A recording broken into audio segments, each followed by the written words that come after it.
Hi everyone. I'm just waiting for everyone to join up. There's still 3-4 more people to come. So one lady who signed up just last week, she hasn't got any art materials. She just signed up on a whim, and then she was requesting if we could do something other than watercolor till she got her uh, kit organized, which will happen maybe next week.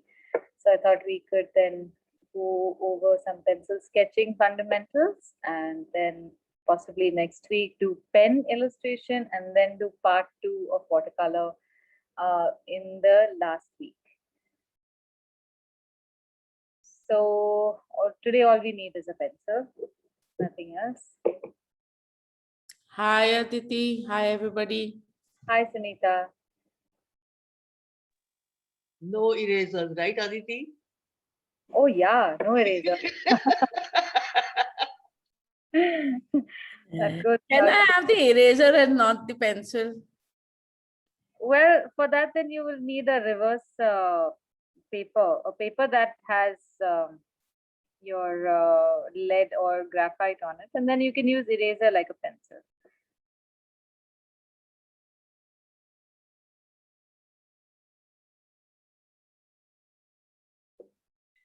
As soon as that thing comes up, no eraser, my antennas all go up. This is because we are not going to do anything that's firm. It's just notes, right? So ideally, nobody should be using erasers when making notes. But I just want to test this out with you guys. So during class, if you can avoid using eraser, then at home, obviously, I'm not there to check.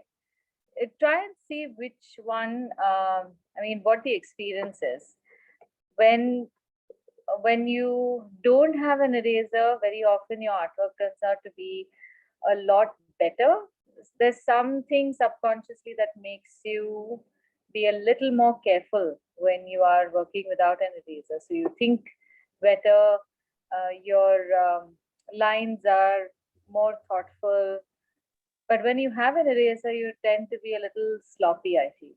And if you compare the results, I feel the one without the eraser still has a certain better quality. There may be a few things that you can't erase, they will still remain on paper.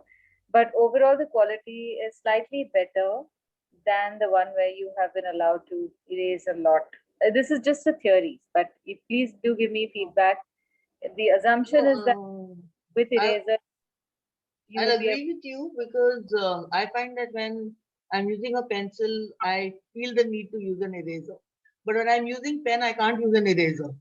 And I can do it, like, when I'm using maybe the nibs or the micro tip pens or something and illustrating, I do it fine without an eraser.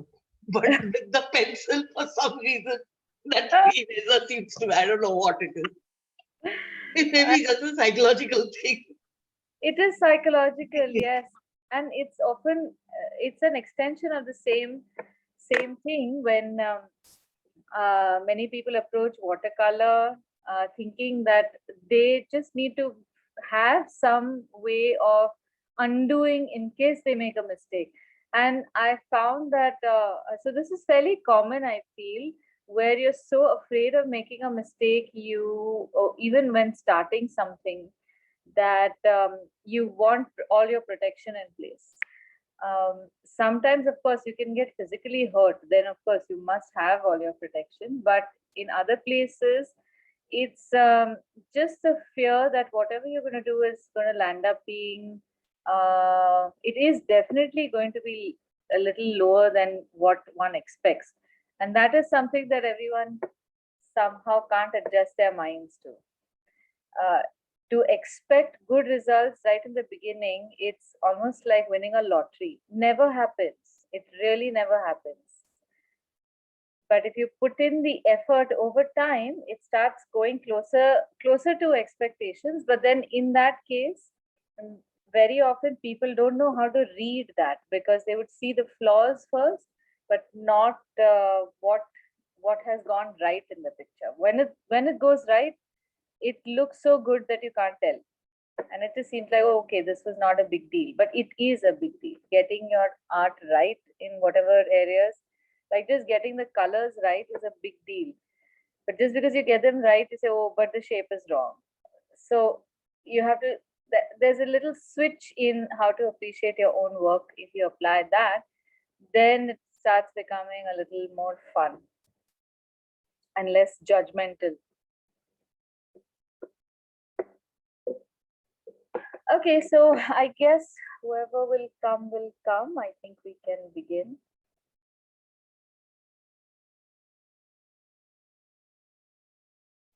I'll just put an announcement that we're starting the class.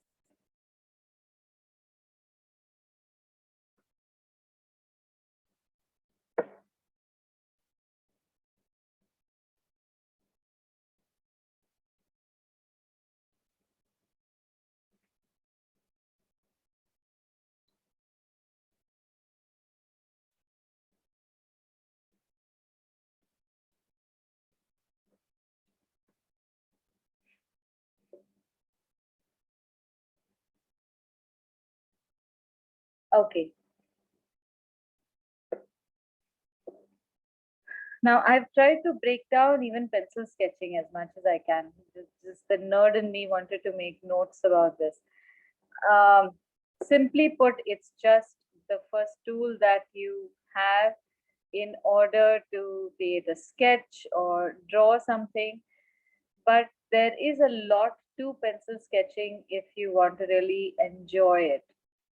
So I have made a few notes on how we can go about exploring pencil sketching. I'll share these notes with you also. So let's look at what you are using. You know, now you're too good. Sorry? You know, now you're too good. Super perfectionist.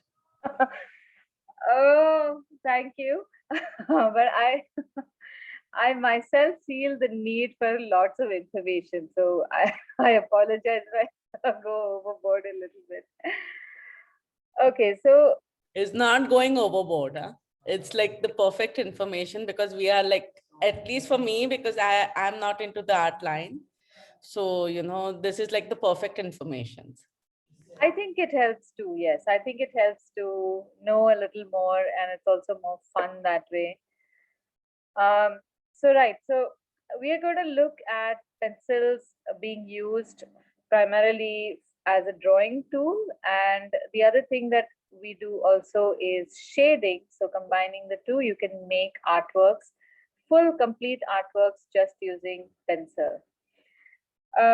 Now, there's a very interesting history about pencils. I'm going to look for that article and I'm going to share it with you about how pencils were invented, and they're just about 250 years old. But I didn't know that. I thought, okay, we don't even think about this. When did people start using pencils? So for example, did Van Gogh use a pencil? Or did he use ink? Or did Leonardo da Vinci use pencil? Or then what did he use? So I will send you that. It's a very interesting history. It has to do with somewhere in England, there was a group of farmers that found a piece of what is graphite now, very sticky graphite, with which they started marking their sheep. It could make really dark marks. So they would make some mark on their sheep, and that would last really well. But because it was so sticky and so it would soil their fingers, they clamped it together in two pieces of wood and tied it with a piece of string so that they could hold it better. But it was like a big tool like that. It was like how kids drawing tools are, and with that they would make marks. So over time, there are other people who started using this tool, and they started making it smaller and smaller and smaller. But of course, not this small, not this refined. So finally, this design of putting a piece of graphite in the middle of two pieces of wood, which have a hole in the center. This was invented by one, either Faber or Castell. I think it was Faber. And this was, I think, in 1751 or something, where the first pencil was made, in which they inserted a piece of that same, it's not lead, by the way, it's graphite. But also, to keep this graphite less sticky, they invented a way of adding a certain amount of clay to it, so that you could get a nice firm shape out of it. And then they could make it into cylinders, which could be inserted.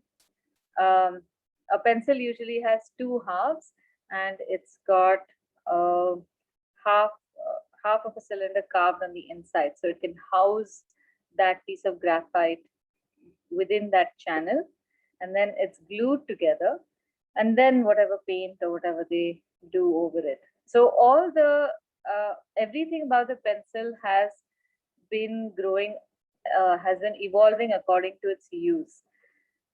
Initially, pencils were also round. It was easier to just turn the wood and keep it round. But when you made it round, the pencil would roll off tables and then it would break.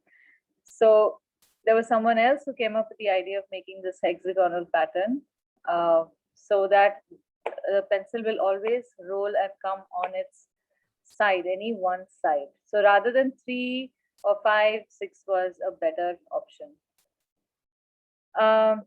Now, this brings us to the part about adding clay to the graphite. And that is the amount and the quality or the grade of the clay that is added to the graphite gives you the terminology H, HB, or B. As far as we know, H are hard pencils and B are soft pencils. And if you do a little bit of research, there are two, you might come across this B being referred to as the blackness of the pencil, about how dark it can be. But I dug a little deeper. It makes no sense for it to be called hard pencil and blackness pencil. So the range actually comes from two French words, which is O and bar. O is high and bar is low. And O meaning higher quality of the binder. So the clay or the binder material that they put into the graphite to make it a certain quality is much higher for the H pencils, and also a larger amount, so that those pencils are make a very light mark on paper. And those pencils are really good when you have to make some very delicate design, but you need to put in a lot of pencil design on before you start painting, and that lead can be picked up much easier than the darker pencils. Also, H pencils don't become very greasy. Like if I put my hand over any of the shading, it starts, my hand or the sweat in my hand will start picking up this lead. Doesn't happen with the hard pencils. And the soft pencils have lower grade and lower quantity of that clay as well. So the graphite is free to engage with the paper, much freer. And in that also you will find a lot of grades. So you have everything from 2H, 4H, 6H. So this is almost like the it's a scale actually. And HB is right in the middle, which is the normal grade, not too hard, not too soft. And then you have 2B, 4B, 6B, 8B, and getting softer and softer. Now, normally for our purposes, I recommend just using a 2B pencil or even just a dark pencil. So as you can see, I'm using this Apsara dark pencil. I quite like this pencil. I think it's a 2B lead because they don't indicate on the product whether it's a 2B or an HB. In the past, all our Flora and Nataraj pencils used to be HB pencils. But obviously over time, they've realized that the pencil, a dark mark is more appreciated than those lighter gray marks. So I prefer these pencils, but if you are going to get any fancy pencils, feel free to buy even those sets which have got 2B, 4B, 6B pencils. There's a lot of application. Often when you get a good set in hand, you feel enthused about taking on challenging projects also. So feel free to get that. Till then, you can practice with whatever pencil is handy, but make sure that it is not an H pencil, because an H pencil is so frustrating. You can hardly do any shading.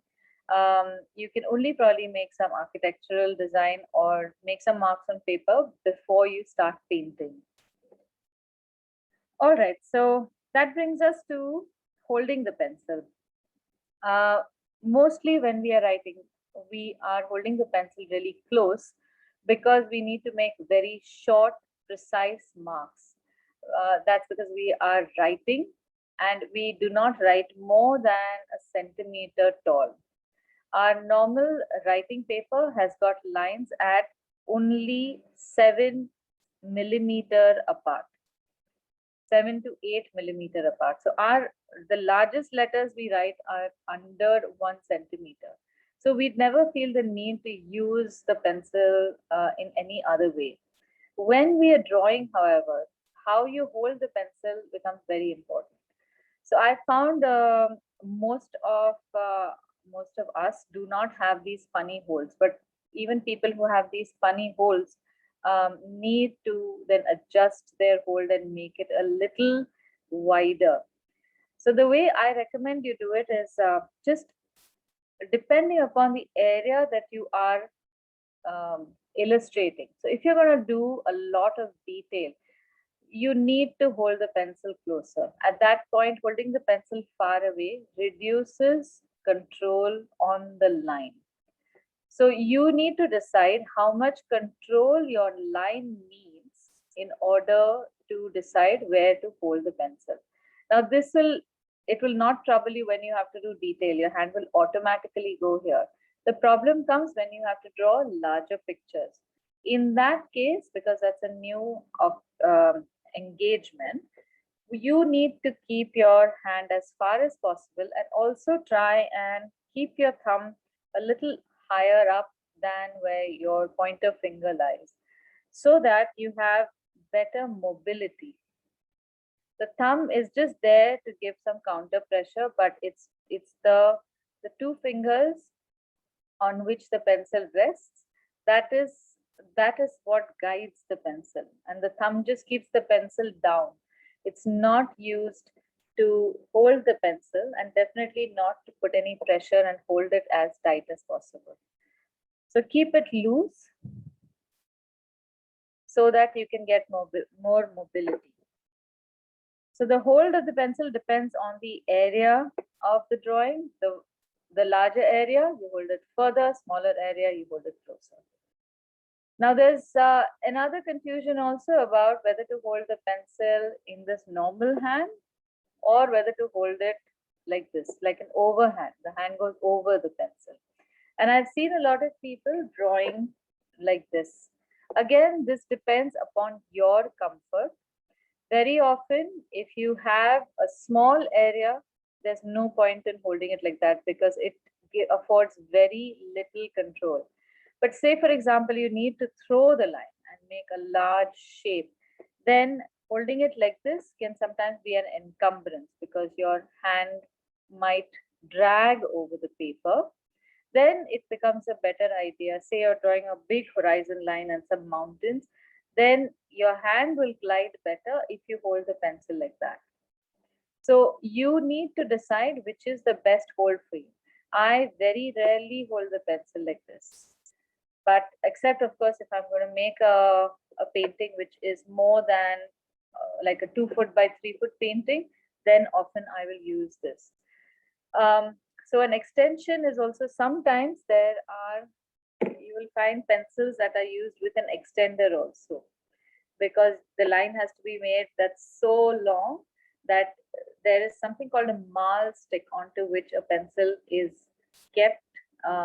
It is attached, and then that is used to make a huge line which could be several feet long. So the whole depends upon area and the size of line that you're going to draw. Okay, so let's start with drawing a few simple shapes and get your hand moving. The first easiest thing to draw, to get your hand moving, is to just draw a bunch of circles. And in that, we will also practice the hold. So I'm going to draw concentric circles, starting with a circle which is pretty small. So I'm going to hold my pencil close like a normal hold. And I'm drawing maybe what I might draw as a small O shape. Then I'm going to draw a concentric circle around it. Now, when I'm drawing the circle also, I'm making multiple lines. That's number one. I'm not just making one line. And my line is very delicate. So I'm just touching the pencil to the paper. I am not pressing the pencil at all. So it's almost as if my pencil touches the paper, it makes a mark, and I am now guiding that mark in a particular direction. After the second one, I'm going to make a larger circle. So in that, I'm going to pull my pencil further, because my hand otherwise obstructs where my line is going to be drawn. And I may draw an odd shape because I just can't see it. So automatically your grip starts loosening and your hand starts going further outside.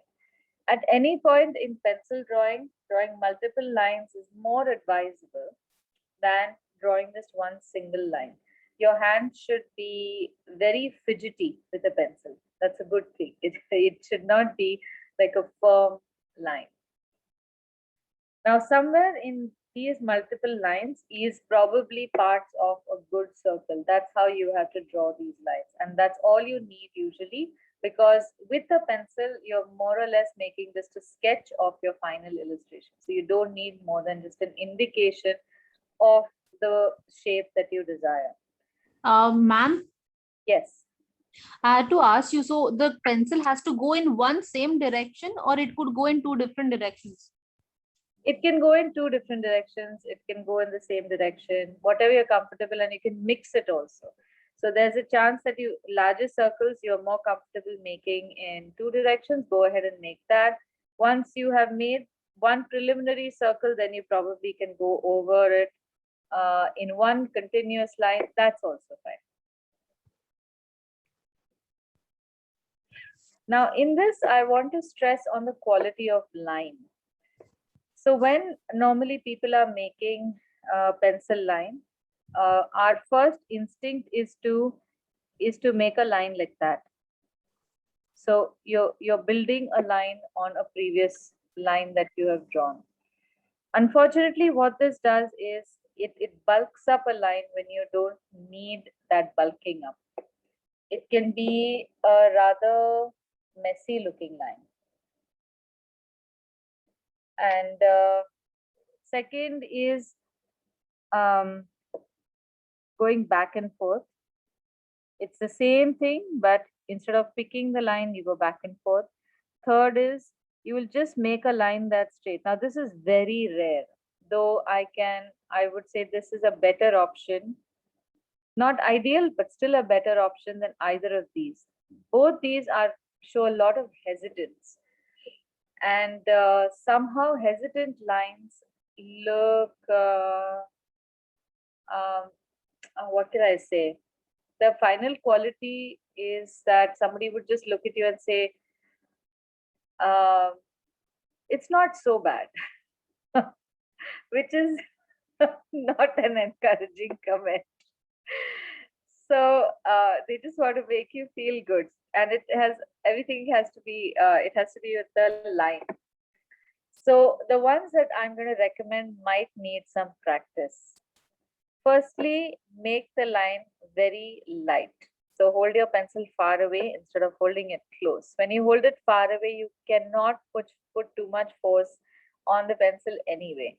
So you're drawing a very light line and make it a continuous line. A wobbly line is not a problem. Make it confident and make it continuous. The other kind of line that you draw is what I like to call, it has a certain wispiness to it. So these wispy lines are the ones which don't have a start sometimes don't have a finish. You can't tell where it started and where it finished. And these lines need a little bit of practice. So what you do is it's almost as if you can visualize a pendulum right on top. Your pencil is making a pendulum like, what is this movement?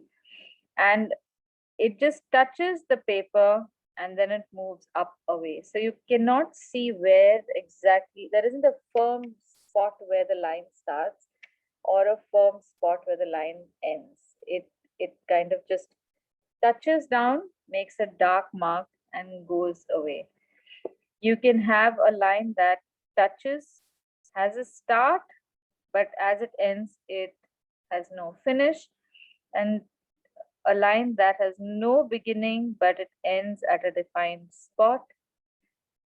And there are lines that also you can vary throughout. I have found that if you can master drawing these lines, nothing like it. This is I think, the best way to draw anything. Because even if you're, say, drawing a circle, you can easily draw a circle in maybe 2-3 segments. But a wispy line gives you, makes your eye continue the line. You don't need to draw the whole line at all. And as opposed to that, if we make something like this,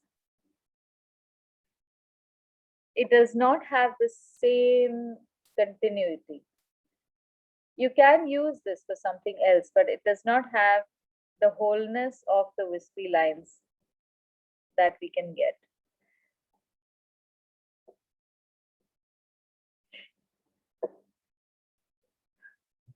So in order to try making these lines, I want you to make a box. And even in the making of this box, please practice making the lines with wispy ends. You should not be able to see the ends. You have to control how much pressure you put in on the lines. And in this, I want you to try practicing a line that starts, it can go through and through the box. It does not have to stop at the edge. So just make a line that's not necessarily too dark, but very lightly made.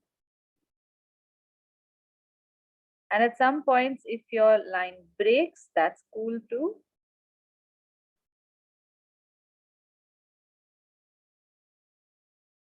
If nothing else, if you can just practice this for a day or so, you should get a nice quality of line. I would say 60% of your pencil sketching will improve just if you get this line.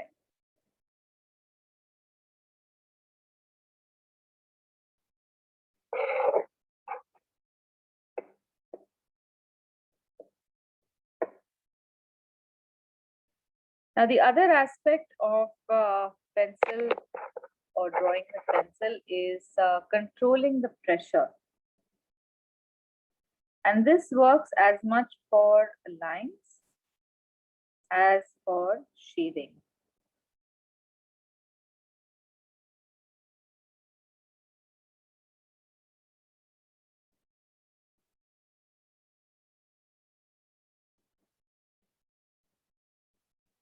In making the wispy lines, you must have felt how reducing or adding pressure, you can get a different effect. Now we're going to try this in shading as well. We are going to make, let's start with making 2 small boxes.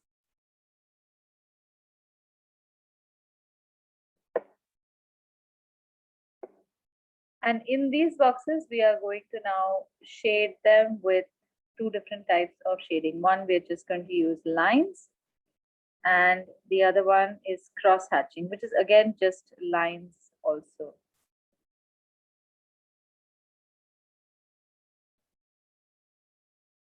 So in lines, I want you to hold the pencil far away and shade this box using just your fingers. Don't let your whole hand move. Just move your fingers, and after about 8 or 10 lines, you can bring your fingers inward into the hand, or you can move the hand slightly lower and shade it using those wispy lines. And these are even lighter, they're not as dark, or they don't have as much pressure as the lines that you're trying to make here. If you made very light lines in the wispy lines box, then use the same lines to shade. What I want you to look out for is when you're shading this, you're not making very dark ends. So I'm going to show you what we are avoiding.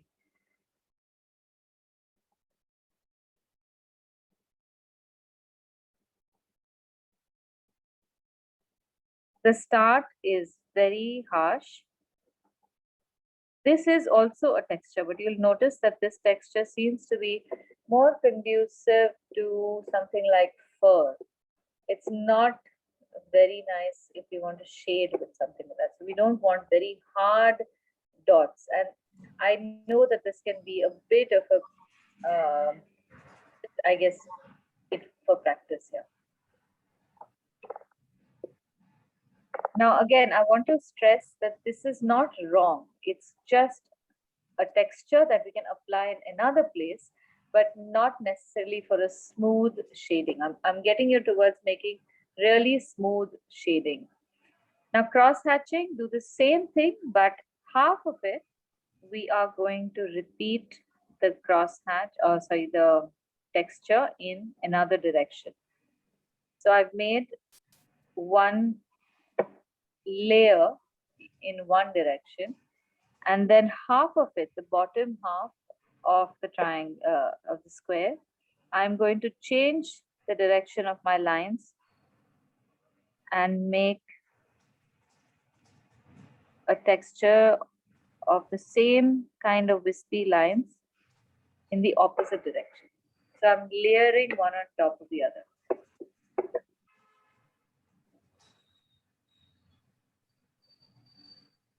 These two are the most common techniques used for shading.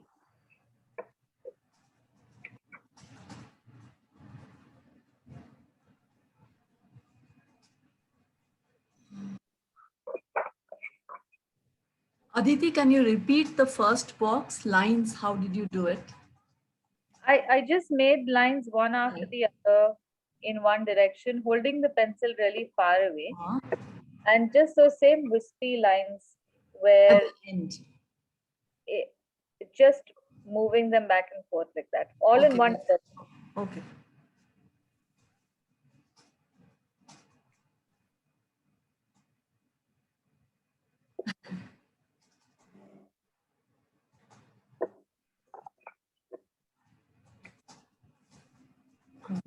Now in textures, you can do any number of textures.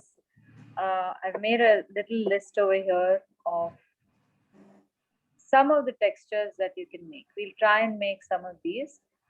But what I want you to note is that between using firm wispy lines, which are dark, and shaded wispy lines, you can create any kind of texture that you want. So, for example, if you want to make these smooth textures, you just need to move a wispy line texture back and forth.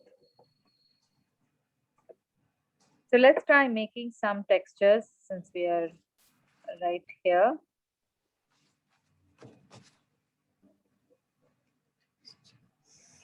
In the line texture, I have left a little bit of a gap.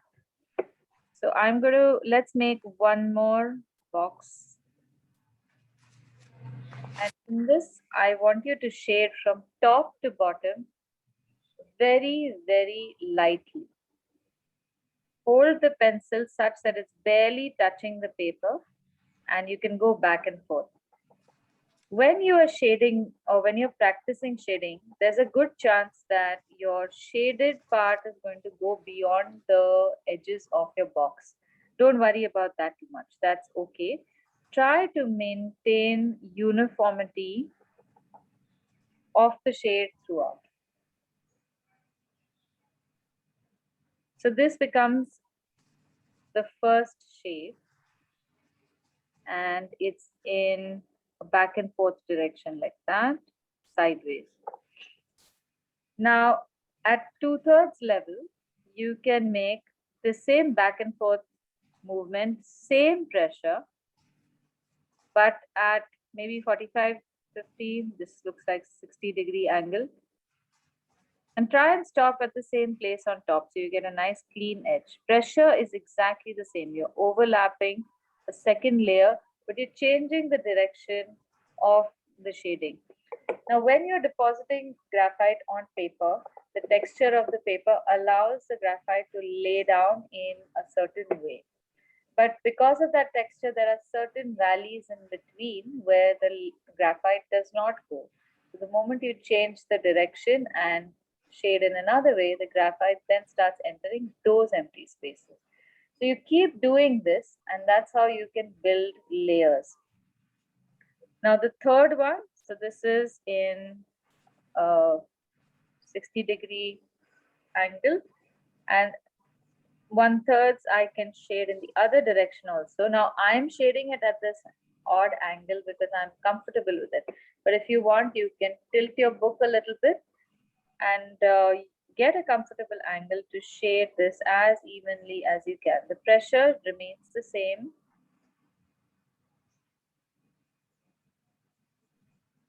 So you start seeing a gradual increase in the amount of lead you put. Ideally, you should not be able to see any line. Now, I do see a line over here between 1 and 2, but between 2 and 3, I don't see a line. That is what I would like. So in this case, I won't have to use an artificial item to blend.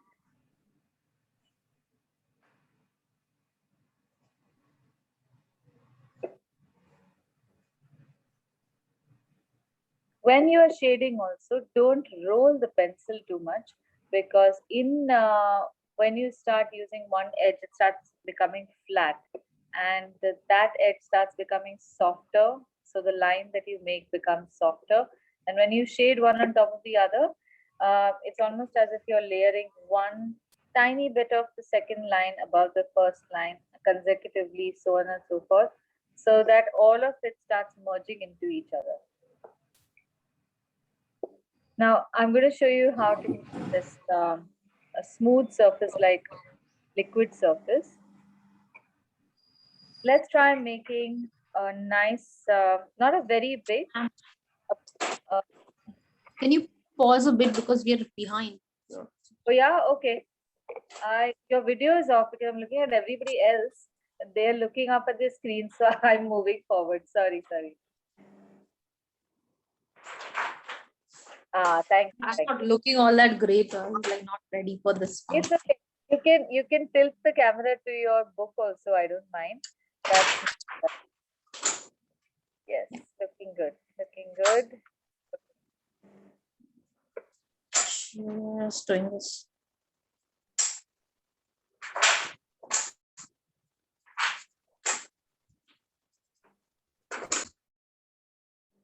Right, it's much better. All right, so let me. Aditi, I wanted to ask you, sorry to interrupt. The artificial thing, what you told was a stump, right? Yes. Okay, so somehow I feel more comfortable using that. So is that wrong? No, it's not wrong at all. But you can do a very nice blended illustration without using the stump at all. I'm going to get to the stump soon, because you should know that it is there, but you can completely avoid it. I haven't used it for like 25 years and I was able to do pretty okay without it.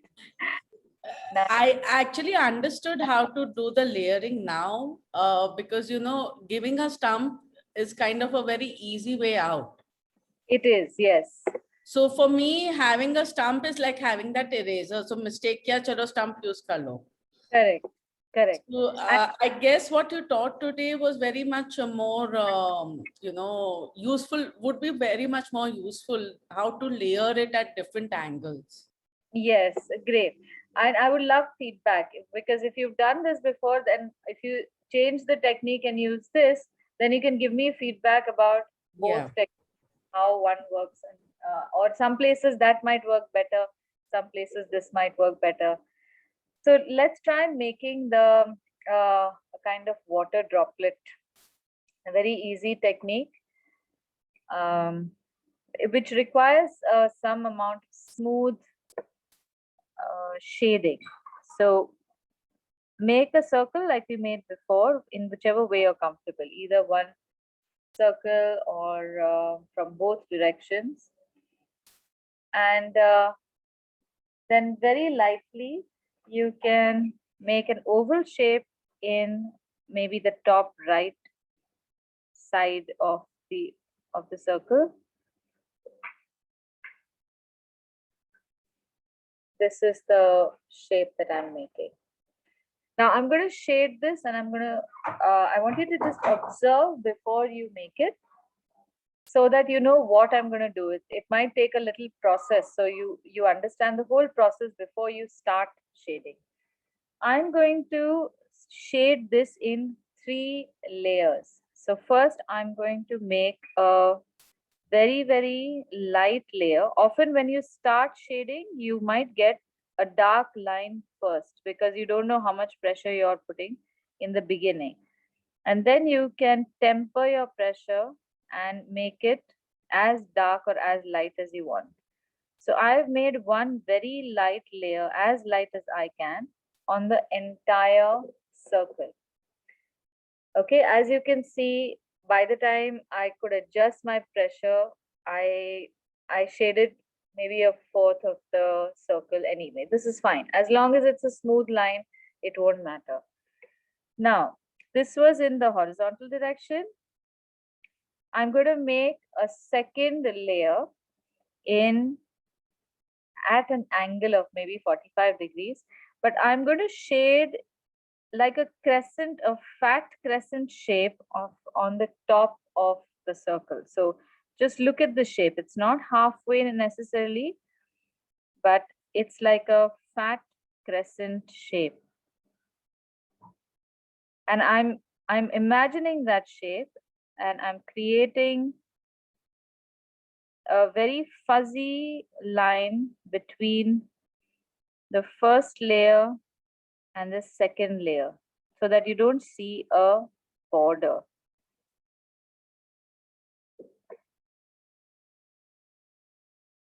Okay, would you like to do this much? And then I can show you after this what we're going to do. So very light layers, both are very light layers.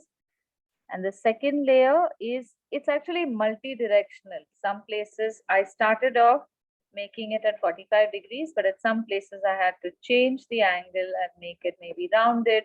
So I'm just essentially rubbing my pencil on top of that area to make it slightly darker.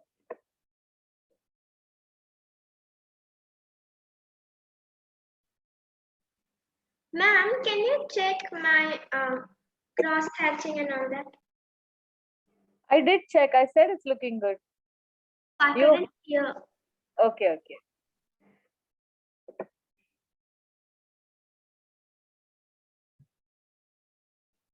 Again, don't hold your breath when you're shading because then you can't control the pressure.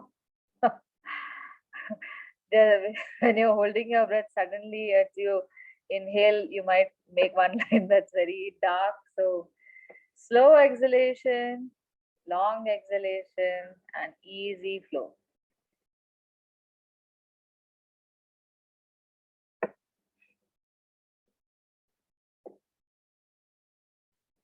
Now, once this is done, I'm assuming everyone is done by now. I'm going to do a third layer where I'm just going to make it slightly darker along the edges. So again, my pencil is moving very delicately along the edge. I'm not actively making any marks. It's just moving along the edge, and because it's a light pencil, it's just making whatever almost negligible dark marks, but it will make a difference in the final picture. And now on the opposite side of this highlight, we can make a shape which will create a crescent shape, a very thinnish crescent shape, in which we will shade in one flat dark shade.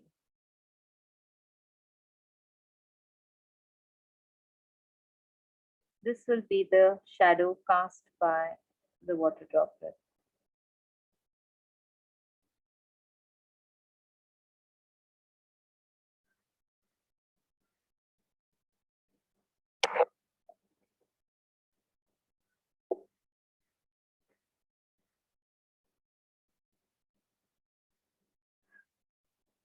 In this, what you need to observe is, I'm sure all of you have seen a water droplet. So is your shading as smooth as you have seen it on a water droplet?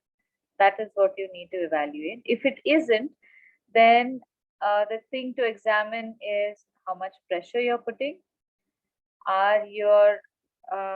If your pressure is random, and then if your direction of shading is also random, you get multiple scribbled lines in between. But if your pressure is minimal and it's just rubbing against the paper, direction of shading will not make a difference to how your shading goes. It should still work. Yes, go ahead. Sunita, I Yeah. think I mixed it up. Your highlight has come right in the middle. Yes. So that's what's gone a little awry. Try it one more time. And maybe I think the highlight, it's too dark. See, your highlight completely merges though. Yes. Yes. So do I need to make it very light marks, like the wispy marks there for the Very, highlight? yeah. This in this highlight, there's absolutely nothing. And over here, it's very, very light. And you can see both of these. The pencil does need to go in this area because it needs to look slightly different and a tone different from the sharp highlight. Otherwise, both of these compete with each other. So it needs to be very, very light. So try it one more time. Try it one more time. This time, maybe you can have an oval shape if you want. We can try an oval shape. Might as well get some raindrops done in this. Again, highlight very close, about a couple of centimeters away. And again, I've made this very dark, but you can make it a lot lighter also. If you're comfortable with it, you don't even need to make the edge of the highlight. Just avoid shading over there. Now, one might question, why not make this all in one shot? Why aren't we making it dark on top? And as we come down, we are making it light all in one shot. Isn't that possible? So what I've noticed in my experience is that while that is possible, that's something that one can build up to. And depending upon how important that item is in your illustration, you can choose to make layers or you can choose to make it in one shot. So when you make things in layers, you pay much more attention to details so that overall it tends to look, I think, more accurate also. Sometimes even because of the multiple lines, the edges become a little fuzzy, so it tends to look more realistic as well. But if you're going to make 10,000 drops, you don't have to do this to all the 10,000 drops, because I mean that you'll be doing it for a year then. So it just depends on what you are trying to communicate. If you even get some semblance of this liquidness in your drops, and if there are 10,000 of them, you can do a much easier job.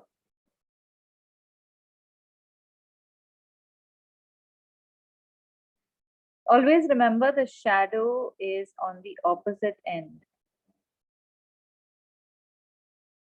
I'm making my highlights slightly smaller and more round, not keeping it so oval. And to balance the dark that I've had to make around it, I'm making the edges little darker on the top.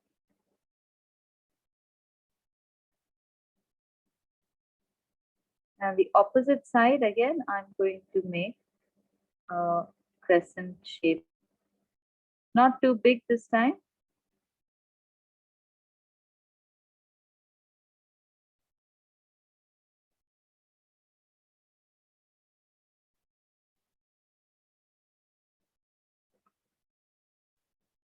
Ma'am, can you check my first drop? Yeah.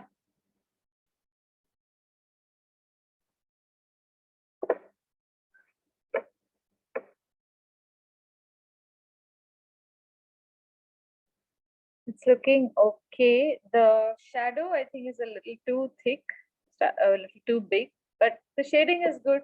I'm just checking the shading for now. We can do the shapes of the shadows and everything later.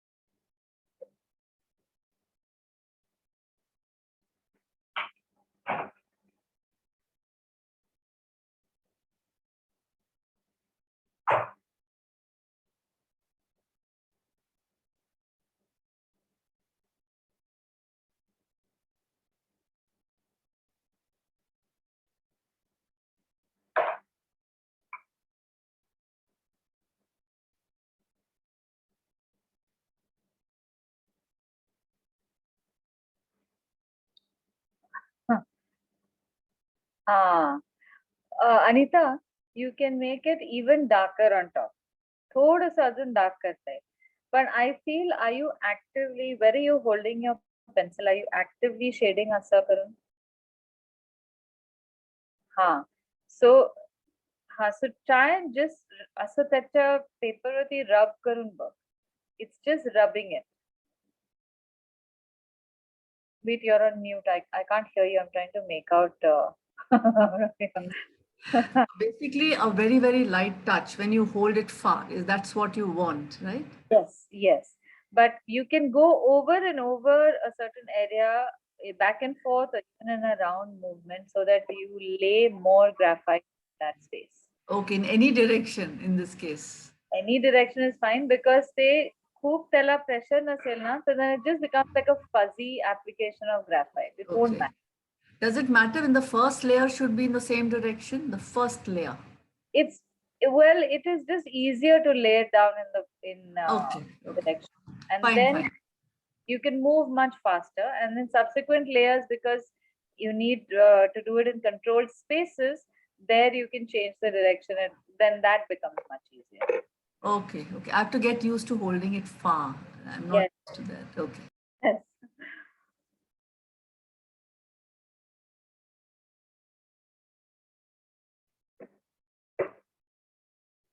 Let's see. Yeah, this is much better, no? What do you think, Sunita? Much better. Can I just add one word to it? Yeah.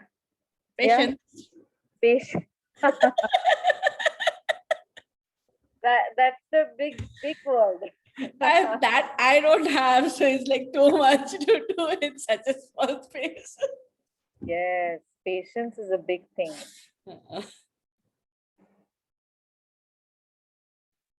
I can still work on this, right? To give Yeah. a little darker shade on the top, You around the highlight, because I don't know. just maybe along the edges. This is Just smooth also up. like too much. ये दोनों Yes. में there's Correct. So just make it smoother over here so that you see almost like a fuzzy circular light area at the bottom.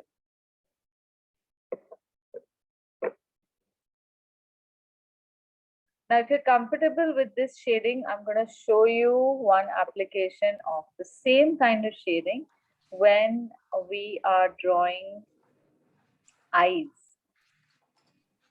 We won't have to do this much detail, another kind of detail we'll have to do. So I'm just going to draw it for you once. Observe this. We are going to do this at a later stage. So you don't have to draw this right now, but I want you to see how you can apply this kind of shading with a highlight in something more practical. So I'm quickly making a shape of an eye. We are going to do this later, so don't worry about it.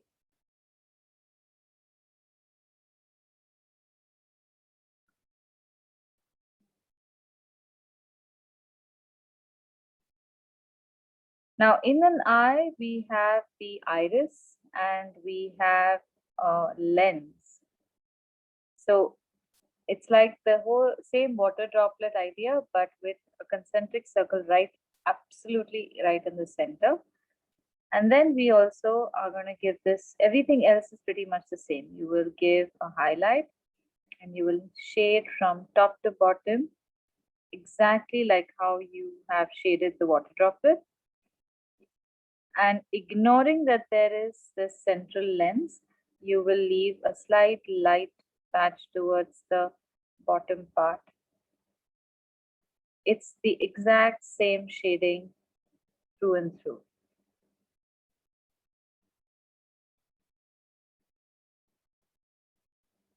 Once this is done, you can run your pencil around the edges to darken the edges a little bit. So all this is pretty much like how we painted the water droplet.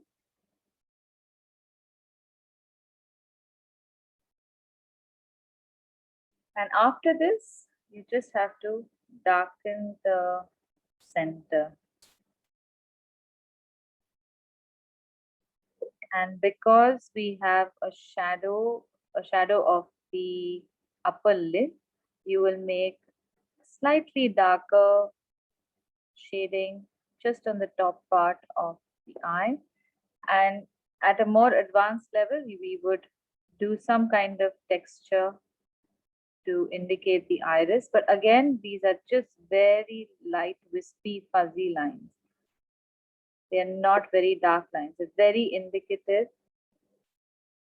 And that's about it. The rest is all just shading, and you get a very, very realistic looking eye with the same kind of shading like we did for the water droplet. Okay. Right. So now moving on. I remember, Anita, you had asked for shading for trees. How do you do shading for trees? Now, Just that examine this. This is fuzzier. Is this better? yes, it is better. You Yeah, can, but- there is a certain part, if a Varti is a little darker now, you can extend that a little lower, still more lower. To make it look naturally Yes. shady. Yeah, got it. But it's fuzzier now. I got the hold of the pencil. Got the hold, yes. Okay, so let me know when you're done with the water droplets, then I will move on to the foliage. You are using, HB or any other pencil? I'm just using this regular Apsara extra dark pencil. I don't know if it's an HB. I think it's a 2B pencil because it's really soft. Are you using HB pencil? Yes. Okay, use a 2B. That's much better for pencil shading. Very nice, Diana. Looking good. Looking good. Very smooth.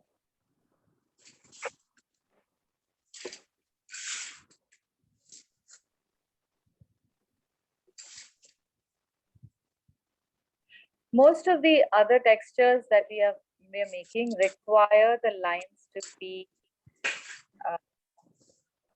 less fine. So this is one end of the spectrum for shading, where you just do a smooth, gradual development of the shading. The remaining all rely on your hand moving most unpredictably.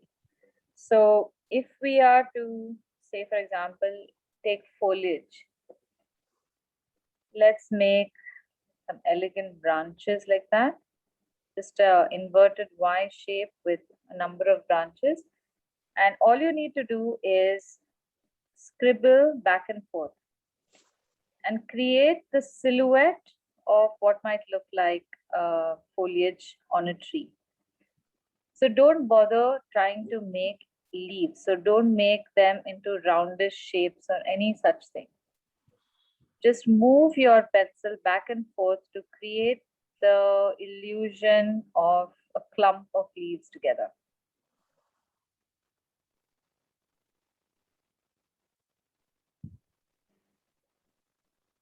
So when you're drawing a sketch from a photograph or a picture, it's important to notice how those clumps look together rather than each individual leaf, because something like that is often drawn in landscape illustration where there are a lot of other elements also, or else there is going to be a whole tree which is going to have multiple branches and is going to have a ton of this foliage. So it is only indicative of leaves. Now, depending upon the tree it is, you can change the direction of the lines.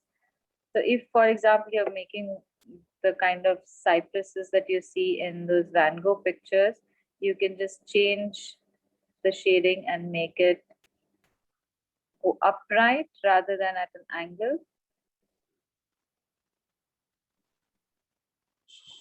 And all you have to do is just scribble.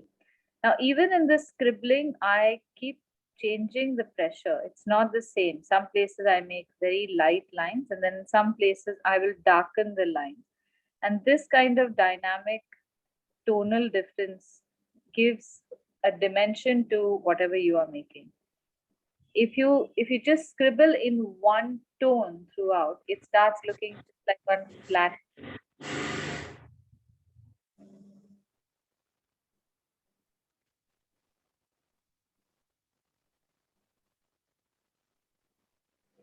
Now, if you are going to make, say, a flattish tree, then you can have the lines going sideways instead of going down. In some cases, you can also make an entire shape and shade it just like a regular shading. So I'm making the shape of what looks like a branch. And in this, I'm just using horizontal lines and shading. And then I can add some of this textures in a few places to make it look a little darker. I just want to introduce you to the idea of making these textures. We will be making pencil shading, landscape using pencil shading. So I can go into more detail about different kinds of trees and different leaves and how to draw them.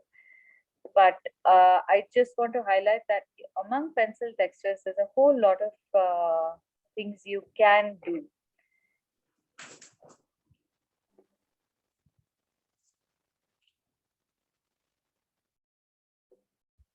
Aditi, can you just hold up that the cypress? Yes.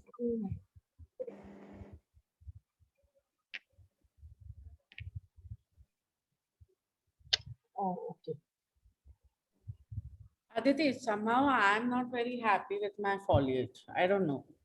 Yeah, let me have a look. You just need to make more of it. Just random, because I'm just thinking, will it look like a leaf or will it look like this thing? So like I'm thinking too much before I make it. I think so. Just don't think, just scribble. Just scribble it there. Ma'am, can you check my eye? Yeah, let me see. Yes, yes, looking nice. So, Rayana, you need to practice when you're making the eye to get that circle shape absolutely right. Both the shape of the iris and the circle of the lens right in the middle of the iris. Okay. Okay.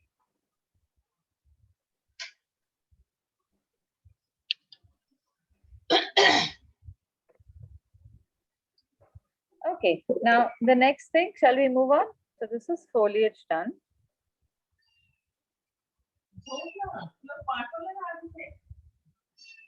Well, she's creating so much dangal, yeah. Another extension of the foliage is also making, say, you have a large number of trees that you want to make. You can make just the shape of the tree, and like we did one of the branches where you make the shape of the canopy. Aditi, can you just see, is that leaf okay? Is that what? You made a leaf also? Okay. I No, haven't, what was that you did? Wasn't a leaf? it What was wasn't, no, it's not a leaf. That is also a branch where I've just changed the direction of the shading and made it sideways. Oh, okay, right. Is that, yeah. All this is just foliage and trees. Acha. We will make this kind of leaf a bit later. So in the example I'm showing right now, you can make a random line. Again, if you hold it far away, you automatically get an uncontrolled textured line.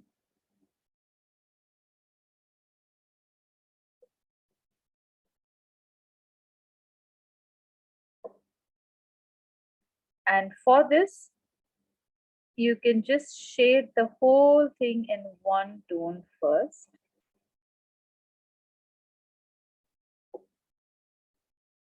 And then change the direction and shade maybe with just lines, those wispy lines towards the bottom half of the tree. That will make the canopy look well-rounded.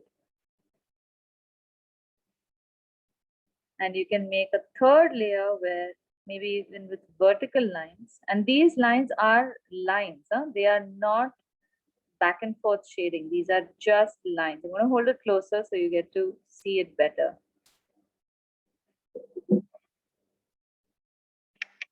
You So can all of them are lines, even the first lump? Yes, even the first one is lines. As long as they are those wispy ended lines, you will be able to create very nice effect, even if it is just lines.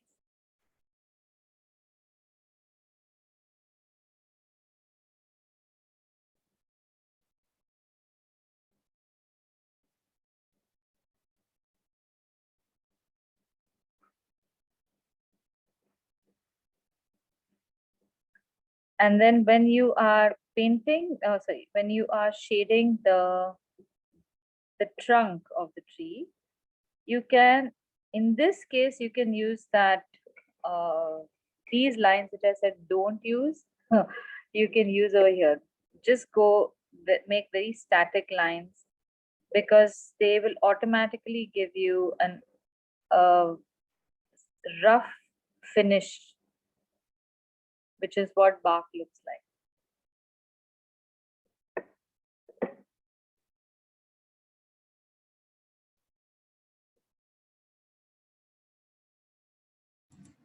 Can you hold it close again, please? The tree. Yes.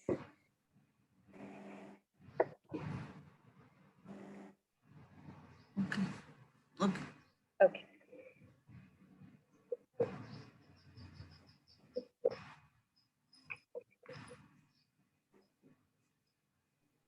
So I'm going to share all these steps with you, and you can try these out. I'll just go over a few, like the wood texture. Now, if you can just read the lines, it's reading between the lines. I've made a few dark, wispy lines through and through. I've given a very weird shape to that wood, so it's not a rectangular shape proper. And in some places I have shaded it, in some places I have not shaded it. That's how you can make it look like maybe weathered wood. There isn't much technique to it, but I'll share this image and you can try it.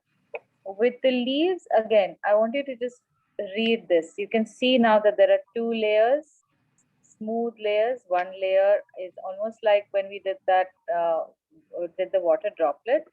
This is layer 1, and then I have shaded in layer 2. Keep your shading wispy. You will get a very nice dark part, but you won't get a dark edge. Now, as far as the lemon is concerned, can you see this texture? It's what's called, what can we call it? It's just squiggles. They're just squiggles made by touching the pencil down to the paper and letting it roam around randomly. Even this texture, we can try it out over here, does need practice. You might think it's just a scribble. What practice? I'm sure I'll be able to do it.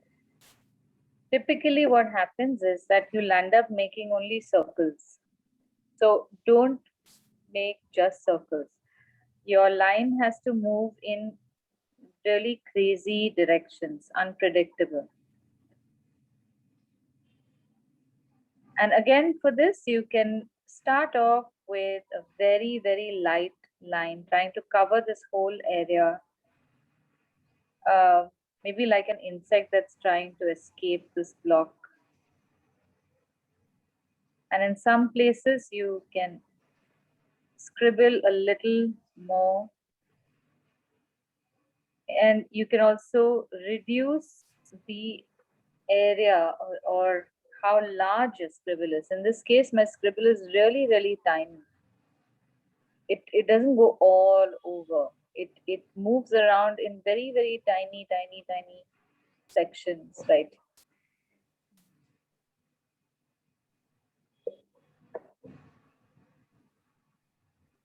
Aditi, Yes.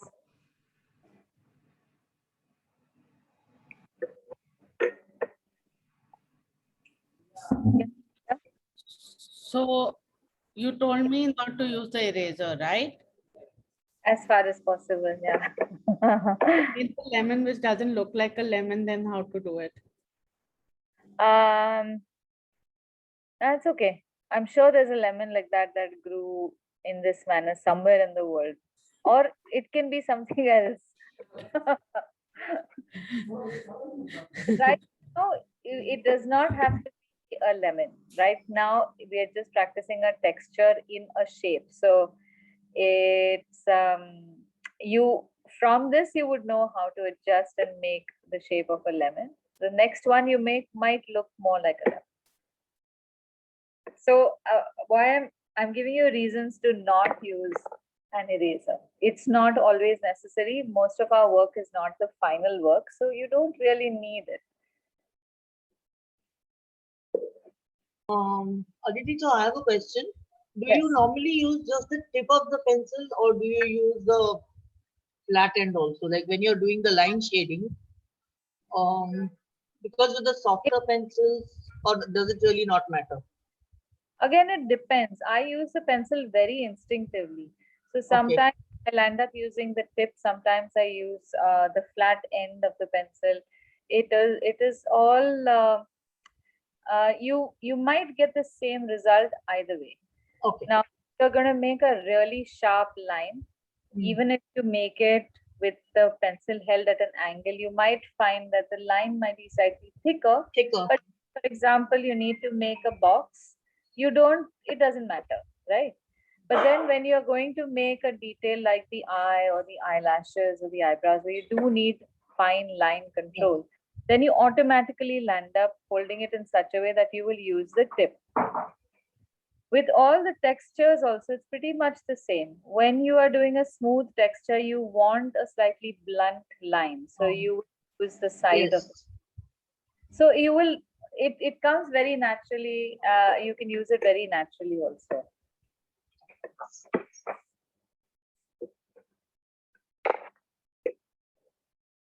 So there's one exercise that I want you to do. This is part of the pencil yoga that we had done long time ago, where we are going to make this is a very nice shading practice.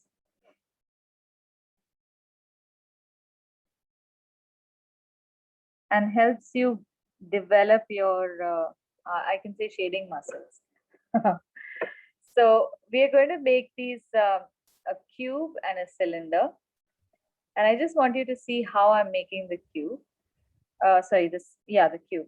I'm just so that I can get a shape that I like. I'm starting off with, this is a technique that was taught to us as children from a TV program that I saw as a 12-year-old, but it really works even now. So start with 2 dots about an inch apart. Visualize the center of the 2 dots. And then make 1 dot right above and right below the center. So you get this diamond shape, a flattened diamond shape. We will join these 4 dots.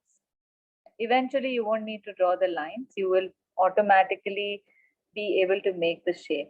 Just give me a second. I think, yeah, Anita had logged out. She's logged in again. I'll need to explain to her.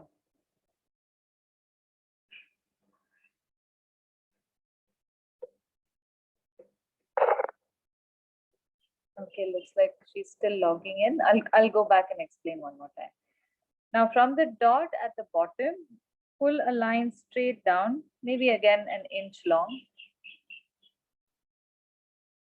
And from the sides, draw 2 lines, but you will draw them in such a way that they end higher on the page than the first line. So Anita, I just want to show you, or you missed the first part. Start with making 2 dots a certain distance apart. Visualize the center between these 2 dots and make another pair of dots, one above, one below the center, and then create this diamond shape. You have better control over that diamond shape. And then you draw the vertical line. The center line is always longer. The other 2 lines are shorter. And we are not right now worried about whether these lines are correct in their perspective, as long as they are shorter. And then join the respective edges so that you automatically will get a cube. Now in this cube, you can practice shading of various types. You can try textured shading like that, where you add lines and the cross hatching. So I'm going to do lines in one block, one side of the block. And on the other side, I'm going to do cross hatching, where again, I'm going to draw lines in one direction, and that entire face of that cube, I'm also going to draw lines in another direction. Now, these directions don't always have to be opposite at 90 degrees to each other. They can also be at a slightly different angle. That's also fine, as long as they're not in the same direction. They're not parallel lines. So this is a textured shaded block. We can practice something similar, making another block. And this time, maybe you can change the dimensions a little bit and make the block slightly longer.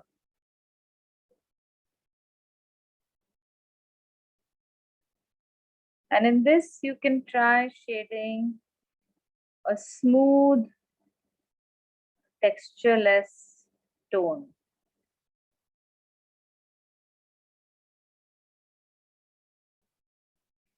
Now I'm shading this at an angle. I realize that maybe I shouldn't do this.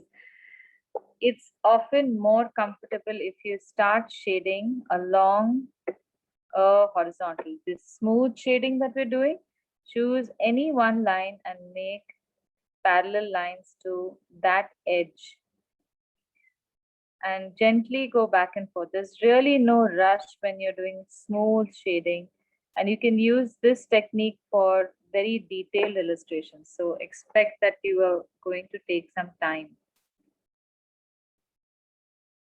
And you can make this maybe 2-3 layers, as many as you want, so long as it is light, wispy shading. And the entire face looks like one particular tone, even tone through and through. Now, since this is a cube and it has a flat surface, the light that is going to fall on that surface is going to be uniform. So it cannot afford to have a light and dark patch. And then on another side, again, choose any one horizontal line and start making back and forth lines parallel and shade that face.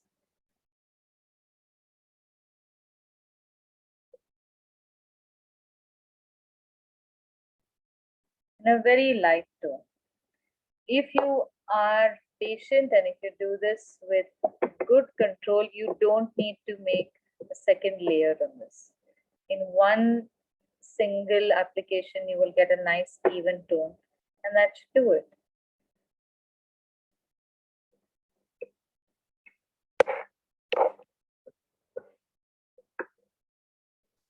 Yeah, Dipti. Ma'am, actually, I was trying this book. They have done pencil shading in this. Okay. So I was trying 1 or 2 at home that I tried. Okay, let's see. But what I understood is that it's better to start with the middle middle tone shading and then do it, or maybe do extremely light and then build up on it. Like Yes. you can darker later. You cannot here, this I tried. This I think I showed it to you. Yes, that turned out very nice. But if I may, I wish you had not written that landscape on top. It looks, the picture is so pretty. I wish you'd not done the title. Okay. Next time, make the title on a separate sheet and put it. You can. I love that you're doing lettering as well, Yeah. but it's too big. So it turned out really nice, that picture. And what you're saying is correct. It's always nice to build up from a lighter shade to a darker shade. Then firstly, you don't have to erase. And also it can become very dynamic. The more shading you do and the more layers you build up. Because when you're doing a very big thing with too many things, what happens is you tend to fill up one thing completely and then you go to the next thing. And that's for that, again, I would recommend that you can do up to mid-tones. You can show the entire picture and then you add the darker tones last. So if you want, you can keep changing between lighter and darker. So in one area, maybe you come up to mid-tones and then move to the next area. That's fine. That will not harm the picture much. It's very to add the high contrast shadows that you reserve till the entire picture is finished, and then in certain areas you can keep adding the high contrast shadows. That way you get ample drama, and also most of the picture is finished, so you can evaluate what places you need to give that color. Okay, so now the next one is drawing a cylinder. So draw 2 dots, and in this case now I'm going to draw between the 2 dots, but just so you know, at the dot itself there's a small vertical line that I will make. So my curved line touches the dot almost vertically upward. Because if I don't do that, I might just land up making an almond shape, which will not look like a cylinder at all. To avoid this pinched edge, just make sure that when you approach the line, you're going almost vertically upwards and then attach the next curved line on top to the end of that vertical line. Bring 2 lines down from the side and make a bottom, the bottom curved almost parallel to the curve on top.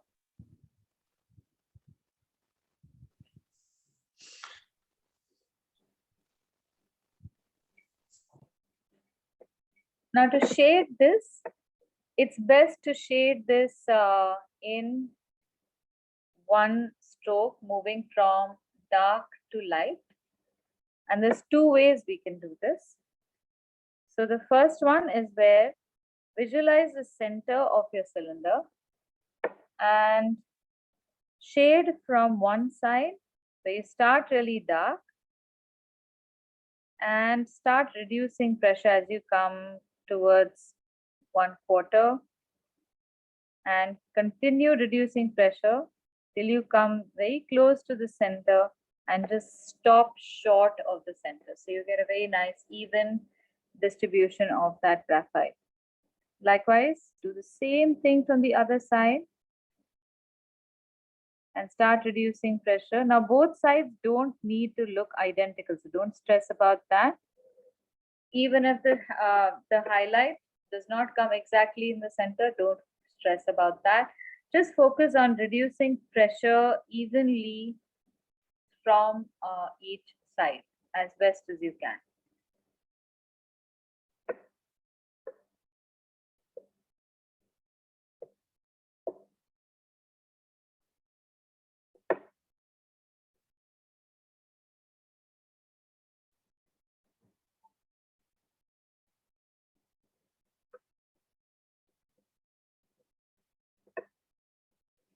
Of course, now you can create the same effect if you want to using the lines also. I don't usually do it, but I'm just going to try it any case. The structure or construction is the same. And wherever you need it light, you just have a single line texture coming and it ends in a vertical line over here.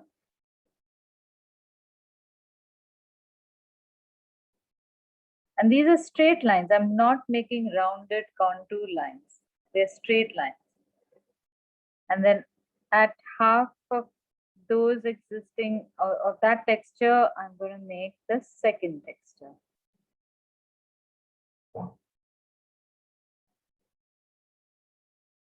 It's reasonably well, I guess.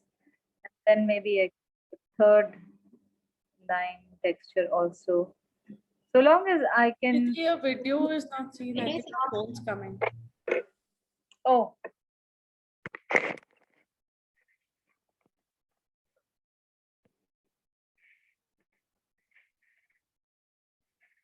Sorry. So I've tried making one cylinder using lines also. You can make any number of directions of the lines. You don't need only 2. You can have 3, 4, 5. Depends on how dark you want to make it. Also, we're going to do this in pen textures where the more you distribute the lines, the distance between the lines will make the texture lighter and lighter. So you can have one layer which has lines which are far apart, then another layer where it's in the same direction, maybe with the lines are closer. You can have fun with all those variations. Now I'm going to do one more texture, shading with a cylinder, making a smallish cylinder. And for this fellow, I am going to shade from one end all the way to the other, but reducing pressure as I go along.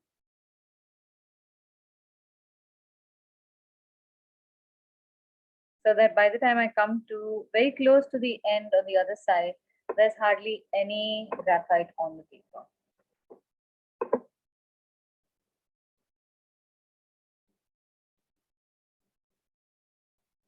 Aditi, the second one is just straight lines, right? Yes.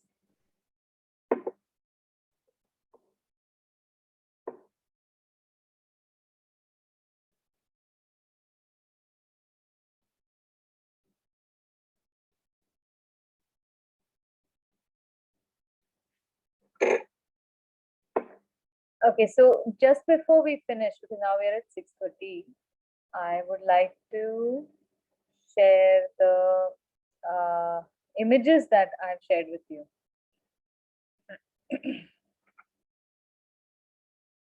Some of this now I will postpone and we will do it later on, but I just wanted to show you what I have chosen. This is a textile print by William Morris.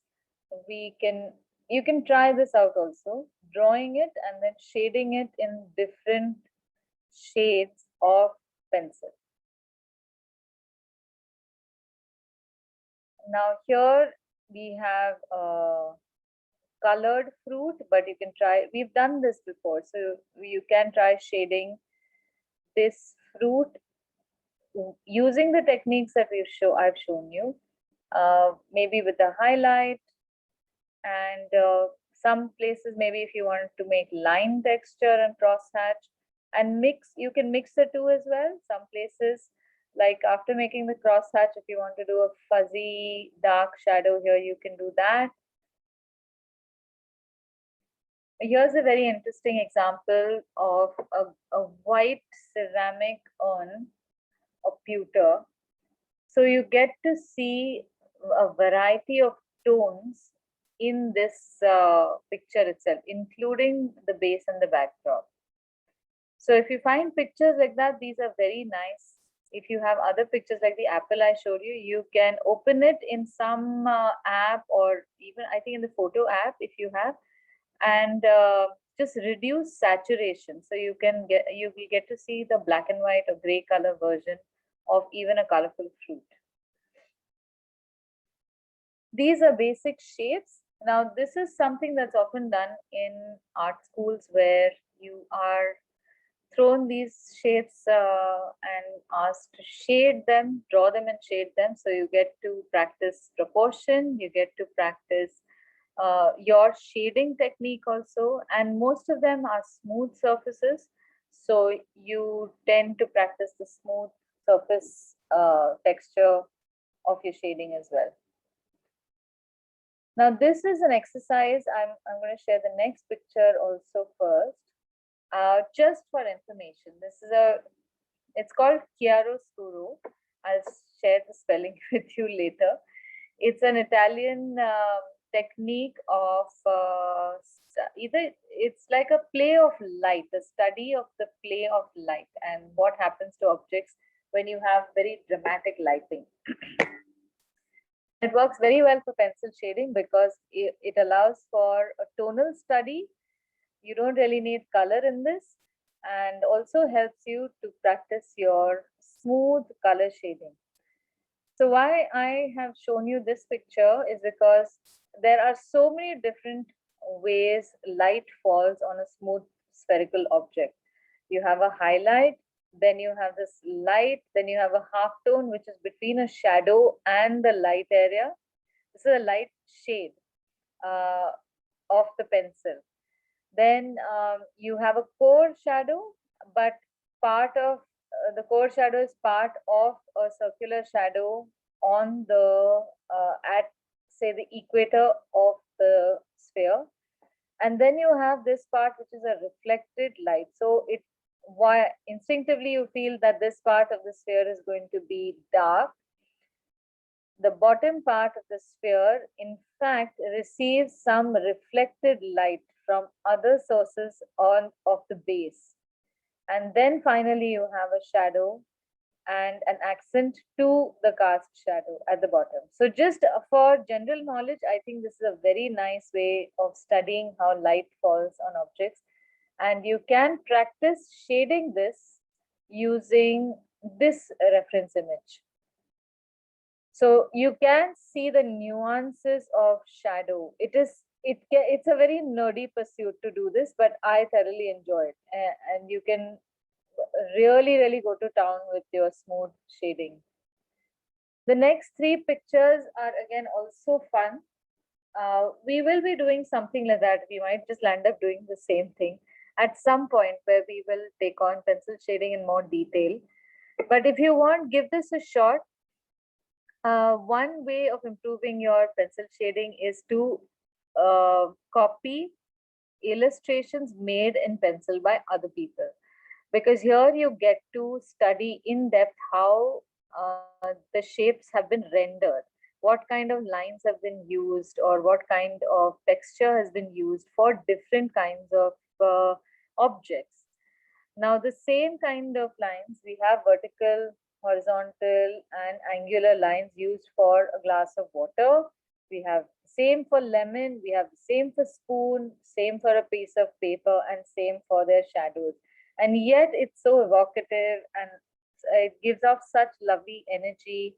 Obviously, this picture looks like it's been made really fast, but how can you translate even the speed of illustration through the picture itself is a very nice pursuit. Now, this one is a little more measured, a little more studied. There is still more, there is energy in the lines, but there is more discipline also. But again, you see lots of textured lines, and one again might think instinctively that an apple would be shaded very smooth, but there's no such compulsion. You can choose any kind of technique that you want to render your images. And the same case over here, I don't even know what this fruit is. It's probably a bell pepper or something. But I love how detailed the shading has turned out. So once you become comfortable with rendering items or objects in just lines or shadows or shading, then you can take on a real object and practice shading. That is the kacha tomato, don't you think? That gaon ka tomato you get more. It could be tomato also, yeah. The green tomatoes you get. Yeah. Okay, so this is, I think this is all. There are a few things that I have skipped over, but I'm going to share this image with you. Let me just explain a few things. I've tried to write just in words. I don't want to write elaborate essays because I personally find them very boring to read, though there is a lot that I want to say about pencil sketching. So if there's something that is not very clear, you can ask me. Here I have tried to show how your hand position or movement of the hands or fingers is important to draw. You can use your fingers to draw. You can use your wrist to draw, or you can use your whole arm. It is directly proportional to the area that you need to cover. Now, here's something where I have tried shading in layers. This is 1 layer, 2 layers, 3 layers, and it's just applying, just rubbing the tip of the pencil on top of an area. So I've not made a shape here. I've just rubbed it a couple of times, and here it was just once over this area, here twice and here thrice, to get a fuzzy shading without any agenda, without any shape. Now, these are the different kinds of line quality that you can explore. One is a continuous line. We have done something like that before. We will be doing this again. Another one is a broken line, where you just give yourself an indication of the shape that you want to paint further. Here it's a broken line, but it's a wispy line. It's not like a dashed line, but essentially it's the same thing, a wispy line to use for giving yourself a shape. And now the firm line, you can illustrate with a firm line as well, as long as the ends remain wispy. What you want to avoid is that firm edge. So even over here, I can draw a very dark line, but it should end in a very wispy manner. So then that looks more elegant. Here, of course, there are different kinds of textures. You can try these out. And regarding the pencils that I saw, you were speaking about Alka.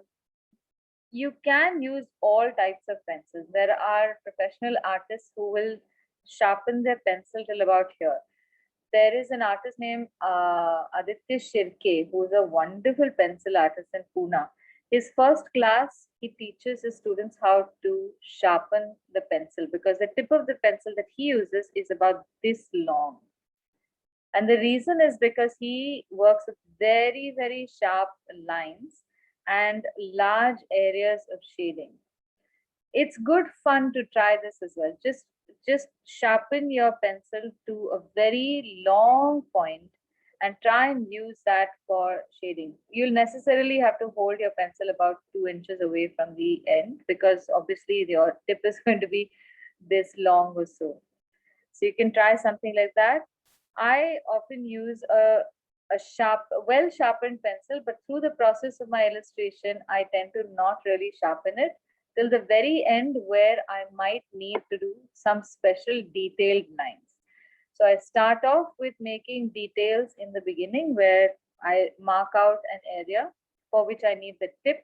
By the time I finish that, my pencil has become blunt enough for me to make enough shading. And if I don't have a sharp edge through the shading, then I'll sharpen it one more time to do some of the edges. So when you're practicing shading, one important thing to remember is to use a guard sheet, because you don't want to smudge your painting. So keep a guard sheet handy. It's just a clean sheet of paper, which you can keep underneath your hand. Even a folded A4 size sheet is fine. And get into the habit of drawing with some protection for your pencil sketching, because it's so heartbreaking that you spent a lot of time shading one area and you move your hand and everything over here is gone blurred. So get into the habit of using a guard sheet. So yeah, I guess that's all. These are some simple items that you've shaded. I've already done these two. A modification of the cylinder is this cup, where again, you'll notice that I have used a wispy line shading texture to shade just parts of the cup. So I get a very soft feel to it. So you can try all of these and share your pictures so I can recommend what you, if you need to alter anything or not.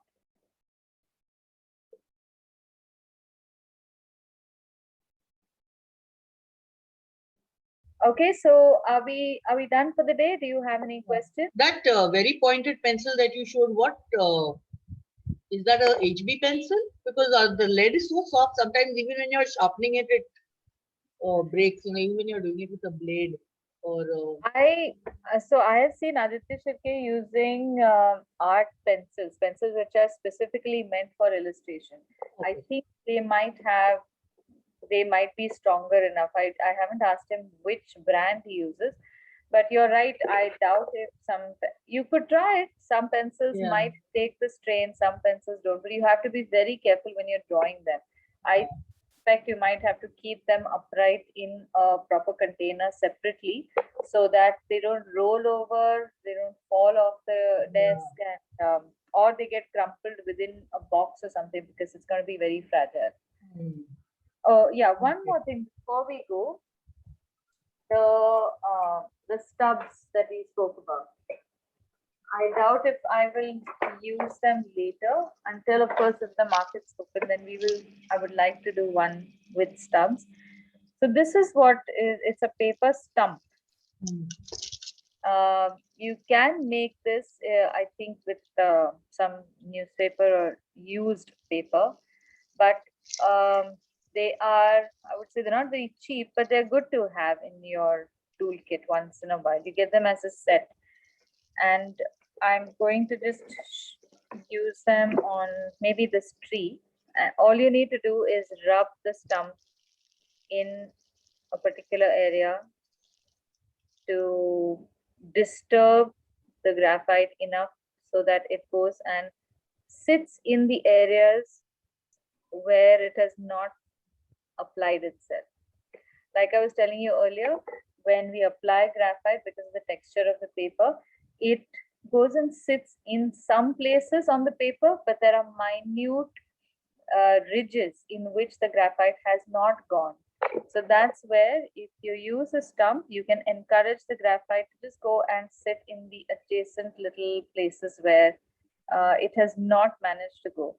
I personally don't like using this because this somehow flattens the texture of a pencil. If you need evenness, now over here we have a texture, but as you can see, there is no texture on the top. And I enjoy texture. Now that's just a very personal preference, I would say. But if you do, if you are going to do something like a very realistic portrait, for example, where you need a smooth skin, you can achieve that with a combination, a layered combination of using a stump and a pencil. So I still prefer not using a stump because I don't like to flatten that paper, but give it a shot and make your own decision whether or not you want to use it, because I don't want to say there's only one way of doing it. You might like it, so you must use it. That's it. I think that covers everything. Thank you so much. Thank you. Thanks for developing our shady side. Thanks, Aditya. Yeah, very enlightening. Very enlightening. Thank you. Thanks. Bye, everybody. Okay, I'll see you next week then. Bye. Yeah. Thank you, ma'am. Bye. Bye.